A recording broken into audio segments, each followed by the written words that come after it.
چونکہ آیت نمبر 14 میں اسلام اور ایمان جدا، اور کچھ لوگوں کا اسلام قبول، اطاعت قبول، ایمان کی نفی مطلق،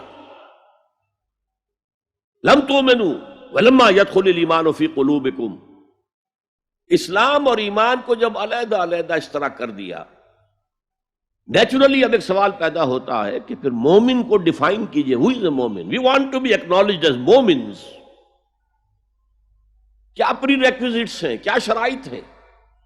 اور یہ آیت اگلی اس اعتبار سے قرآن مجید کی اہم ترین آیت ہے، a comprehensive definition of who is a مومن، جس کو اصطلاح میں کہا جاتا ہے جامع و مانع تعریف. جامع اور مانع تعریف، کسی چیز کو ڈیفائن کریں اس طریقے سے کہ کوئی شے جو اس کے باہر ہے وہ اس میں داخل نہ ہو جائے، اور کوئی شے جو اس کا جز ہے باہر نہ رہ جائے. جامع بھی ہو، اس کے تمام اجزاء اس میں آ جائیں، اور مانع ہو کہ کوئی شے جو اس سے مناسبت نہ رکھتی ہو اس میں شامل نہ ہو سکے. جامع و مانع تعریف مومن کی وہ اس آیت میں، آیت نمبر 15. انما المؤمنون الذین آمنوا باللہ ورسولہ ثم لم یرتابوا. اب یہاں بھی وہ اسلوب حصر ہے، انما، اور حصر کا مفہوم میں کئی دفعہ سمجھا چکا ہوں کہ آپ کہیں کہ زید عالم ہے، اس سے دوسروں کے علم کی نفی نہیں ہوئی، اور بھی ہو سکتے ہیں. زید ہی عالم ہے تو دوسروں کی نفی ہو گئی کہ اس مجمع میں صرف ایک عالم ہے اور وہ زید ہے، باقی کوئی عالم نہیں. اسے حصر کہتے ہیں. تو میں نے چونکہ کہا ہے کہ most comprehensive definition of who is a مومن، اس کا آغاز بھی حصر سے ہے، اس کا اختتام بھی حصر پر ہے. انما کلمہ حصر ہے، اور آخر میں اولئک ھم الصادقون، وہ بھی اسلوب حصر ہے. انما المؤمنون الذین آمنوا باللہ ورسولہ ثم لم یرتابوا.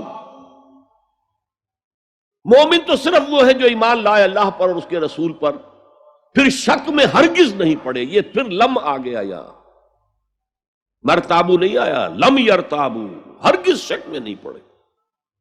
یہ واحد مقام قرآن کا جہاں پر کہ یہ لفظ اضافی طور پر آیا ہے ایمان کے بعد. ثم لم یرتابو، یرتابو بنا ریب سے، شک. الف لام میم ذالک الکتاب لا ریب فیہ. ارتابا یرتابو، شک میں پڑ جانا. ثم لم یرتابو، پھر شک میں ہرگز نہیں پڑے. ان کا دل ایمان پر یقین کے ساتھ معمور ہو گیا. چنانچہ پازیٹو انداز میں یہی شان بیان ہوئی ہے صحابہ کی اکثریت کی اسی سورہ حجرات میں.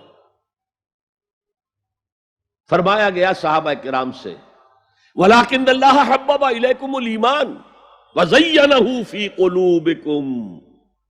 اللہ نے تو تمہارے نزدیک ایمان کو محبوب بنا دیا ہے اور تمہارے دلوں میں کھما دیا ہے، مزین کر دیا تمہارے دلوں کو ایمان سے، منور کر دیا تمہارے دلوں کو ایمان سے. تو یہاں فرمایا انما المؤمنون الذین آمنوا باللہ ورسولہ ثم لم یرتابوا، اضافی شرط. وجاہدوا باموالہم وانفسہم فی سبیل اللہ، اور جہاد کیا انہوں نے اپنے مالوں کے ساتھ اور جانوں کے ساتھ اللہ کی راہ میں. یہ دوسری شرط لازم. تو یا جہاد کے بغیر کوئی ایمان نہیں. یہ جامع و مانع تعریف ہے. اولئک ھم الصادقون، صرف یہ لوگ سچے ہیں. یہ اگر دعویٰ کریں آمنا تو ٹھیک ہے، ان کا دعویٰ صحیح ہے، درست ہے، لیکن یہ دو پری ریکوزٹس پورے کرنے ہوں گے. اب اس کو میں سمجھانے کے لیے کہا کرتا ہوں کہ دیکھیے یہ 5 ارکان تو اسلام کے ہو گئے، کلمہ شہادت، نماز، روزہ، حج، زکوٰۃ. اس میں جب حقیقی ایمان دلوں میں اتر جائے گا تو ایک تو رکن یہاں اضافی ہو جائے گا، یقین قلب. صرف گواہی نہیں، صرف وربل اٹیسٹیشن نہیں، یقین قلب بھی. اور دوسرا عمل میں آ جائے گا جہاد فی سبیل اللہ. وہ 5 ارکان قائم رہیں گے. اسلام عام ہے، ایمان خاص ہے، تو اسلام کے 5 ارکان تو ہیں موجود، وہ تو شامل رہیں گے. اگرچہ ظاہر بات ہے جب دل میں یقین پیدا ہو جائے گا تو اب نماز کی شان کچھ اور ہوگی. ایک ہے چھدا اتارا جا رہا ہے، بس نماز ایک فقہی جو ہے وہ ہم نے ادا کر دی ہے، جس کو کہا گیا ہے کہ جیسے مرغا ٹھونگے مارتا ہے ایسے سجدے کیے ہیں اور گئے۔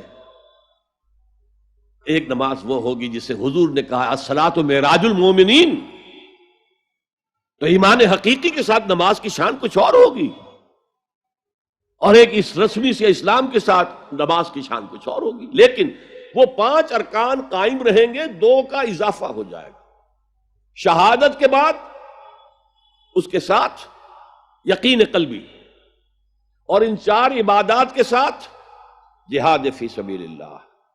یہ جو رے آف لائٹ کا جو اسپیکٹرم بنتا ہے، اسے پرزم میں سے جب گزارے تو 7 روشنیاں نظر آتی ہیں۔ وہ تو نظر آتی ہے، 2 اور بھی ہیں جو نظر نہیں آتی، الٹرا وائلٹ، انفرا ریڈ۔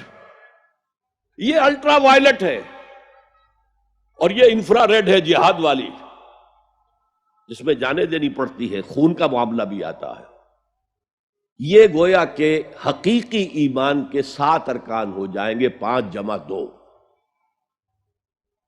تب وہ شخص مومن کہلانے کا مستحق ہوگا۔